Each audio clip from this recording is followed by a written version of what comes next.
Nous allons aujourd'hui évoquer un arrêt de la Cour d'appel de Montpellier en date du 1er mars 2016 relatif au commissionnement indirect des agents commerciaux.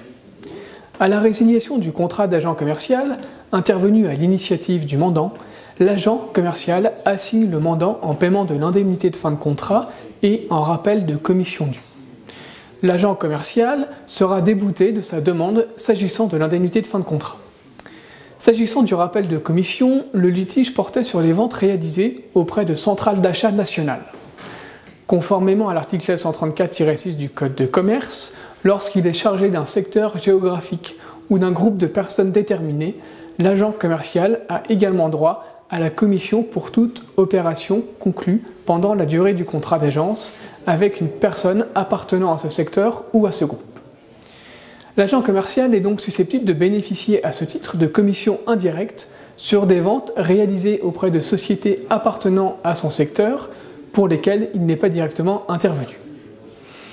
L'agent commercial soutenait en l'espèce qu'il devait être commissionné sur l'ensemble des ventes nationales dès lors que les sièges sociaux des centrales d'achat nationales étaient situés sur son territoire contractuel. La Cour écartait cet argument au motif que seules les livraisons faites sur son territoire contractuel, pour le compte des centrales d'achat, entraient dans le champ d'application du contrat. La Cour retenait toutefois que les livraisons sur le territoire de l'agent, réalisées du fait de ventes auprès des centrales d'achat nationales, ouvraient droit à commission pour l'agent commercial. La Cour ordonnait en conséquence au mandant de produire les factures afférentes aux livraisons effectuées sur le territoire de l'agent pour les ventes aux centrales d'achat nationales. Il s'agit d'une décision parfaitement classique, conforme à l'article 134-6 du Code de commerce et aux stipulations contractuelles de l'espèce. Rappelons toutefois qu'en l'absence de stipulation contractuelle, la Cour de justice de l'Union européenne avait jugé dans un arrêt du 12 décembre 1996 que c'est la localisation des activités commerciales de la société cliente qui doit être prise en considération pour déterminer le commissionnement de l'agent.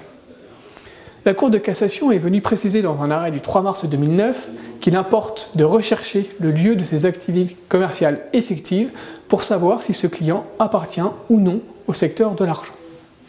L'article 134-6 du Code de commerce n'étant pas d'ordre public, il est parfaitement possible pour le mandant d'exclure tout droit à commission indirecte pour l'agent commercial.